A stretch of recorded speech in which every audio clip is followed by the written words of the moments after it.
और सत्ता में अब बात उस सोनार बंगला की जो हर चुनाव से पहले बमबाज बंगला बन जाता है। इलेक्शन लोकसभा का हो, विधानसभा का हो या फिर पंचायत का, हर बार बंगाल में इतने बम मारे जाते हैं कि पूरा इलाका धुआं धुआं हो जाता है। लेकिन अब इसी बंगाल में बम वाला स्टार्टअप भी शुरू हो चुका है। मतलब अब तक आपने अलग अलग बिजनेस वाले कई स्टार्टअप के बारे में सुना होगा, लेकिन आज हम अपने न्यूज मित्रों को बंगाल में बम वाले ऐसे स्टार्टअप के बारे में बताएंगे जहां बम बनवाने की दिहाड़ी है मात्र 200 रुपए और साथ में 2 बिस्किट के पैकेट। पिछले कुछ दिनों में आपने पंचायत चुनाव से पहले पश्चिम बंगाल के अंदर पुष्प वर्षा की तरह बम वर्षा वाली तस्वीरें देखी होंगी, जिसमें बम ऐसे फेंके जा रहे थे जैसे फूल फेंके जा रहे हों। राजनीतिक प्रतिद्वंदियों के बीच एक दूसरे पर बम मारक प्रतियोगिता के बेहद चौंकाने वाले सियासी और हिंसक राउंड देखे गए होंगे। आम की तरह बाल्टी में भिगोकर रखे गए बम वाले वीडियो भी आपने देखे होंगे, लेकिन आज हम आपको बम बंगाल की सबसे नई तस्वीर दिखा रहे हैं, जिनमें बंगाल पुलिस के लिए भर भर कर शर्मिंदगी वाले घूंट हैं। दरअसल पूर्वी मेदिनीपुर जिले के बसंतिया गांव में 2 लोगों को उस वक्त पकड़ा गया जब वो एक घर में बैठकर बम बांधने का काम कर रहे थे। स्थानीय लोगों ने इन्हें पकड़ने के बाद पहले पीटा, फिर पुलिस के हवाले कर दिया। जब पुलिस ने आरोपियों से पूछताछ की तो पता चला कि पंचायत चुनाव से पहले हिंसा फैलाने वालों ने बम वाला धमाकेदार और विस्फोटक स्टार्टअप शुरू किया है। पकड़े गए आरोपियों ने इस बात का भी खुलासा किया कि बम बनाने की बात वैसे तो 2000 रुपए में तय हुई थी, लेकिन बाद में मामला 200 रुपए और 2 बिस्किट के पैकेट पर रफा दफा कर दिया गया। अब हर बार की तरह बंगाल में खुले नए बम बाजार पर भी बीजेपी और टीएमसी के बीच जोरदार वाक युद्ध चल रहा है।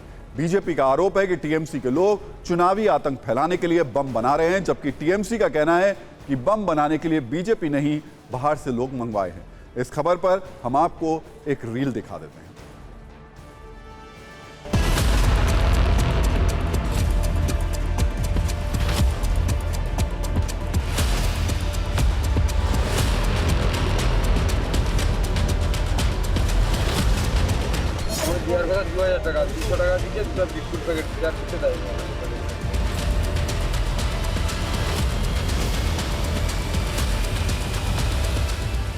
इंटेलिजेंस ज़्यादा और इसमें ध्यान दें ताकि ये जो हो रहा है ना, ये नहीं होना चाहिए।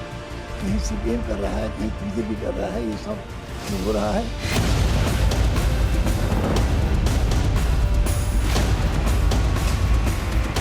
যাতে তাকে খুব অশান্তি এলাকায় অশান্তি সৃষ্টি করার যারা চেষ্টা করছে, আমরা পুলিশ প্রশাসনের কাছে কাতর আবেদন করব, যেই যুক্ত থাকুক এর ভিতরে তাকে যেন পুলিশে অ্যারেস্ট করে।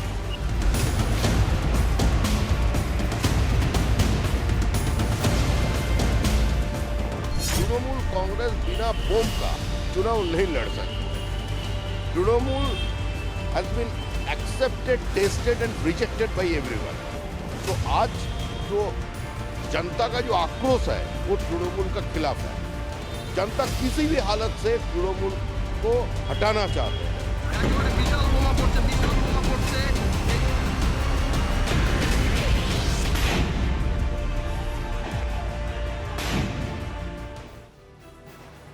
तो पिछले कुछ दिनों में पश्चिम बंगाल से बमबाजी की ऐसी तस्वीरें सामने आई हैं जिसे देखकर आप एक बार कंफ्यूज हो जाएंगे कि पश्चिम बंगाल में पंचायत चुनाव हो रहे हैं या फिर फिल्म गैंग्स ऑफ बंगाल के नए एपिसोड्स की शूटिंग चल रही है।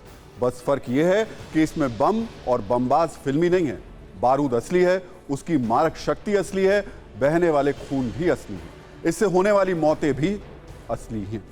पंचायत चुनाव के नाम पर कैसे बंगाल में दहशत बेची जा रही है, हिंसा का खुलकर कारोबार किया जा रहा है, बम के स्टार्टअप शुरू हो रहे हैं, वो भी आपको बताते हैं।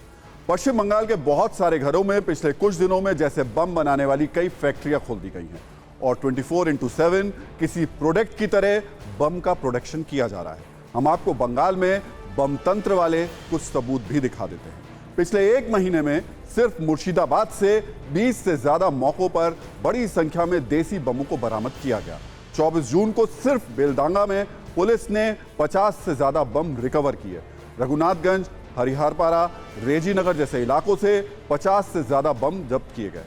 इसके अलावा साउथ और नॉर्थ 24 परगना से भी बड़ी संख्या में बमों को पुलिस ने अपने कब्जे में लिया है।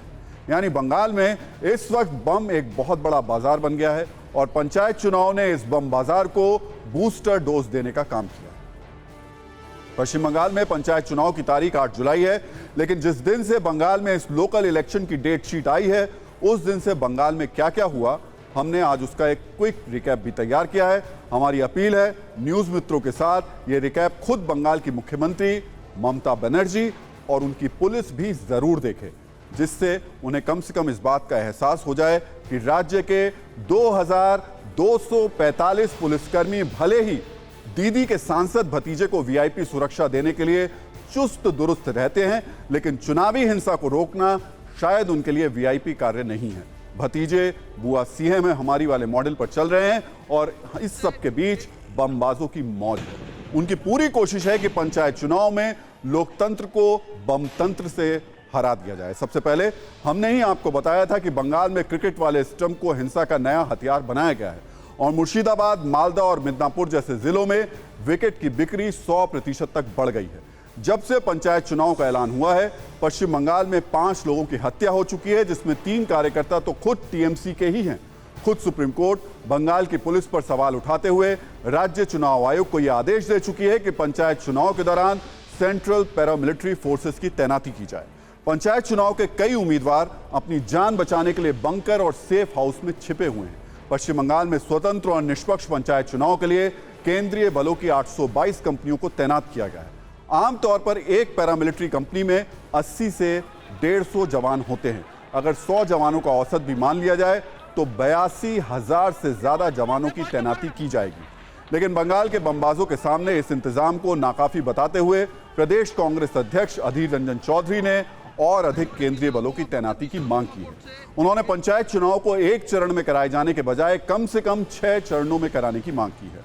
इतना सब होने के बाद ममता बनर्जी को लगता है कि बंगाल सियासत का शिकार हो रहा है, लोकतांत्रिक प्रक्रियाओं की हत्या हो रही है। लेकिन उनके विरोधी ये कह रहे हैं कि जहां गोली, हिंसा, मारपीट, लाठी डंडे, हत्या और बम जैसे शब्द किसी चुनाव के कीवर्ड्स हों, वहां सब कुछ भगवान भरोसे।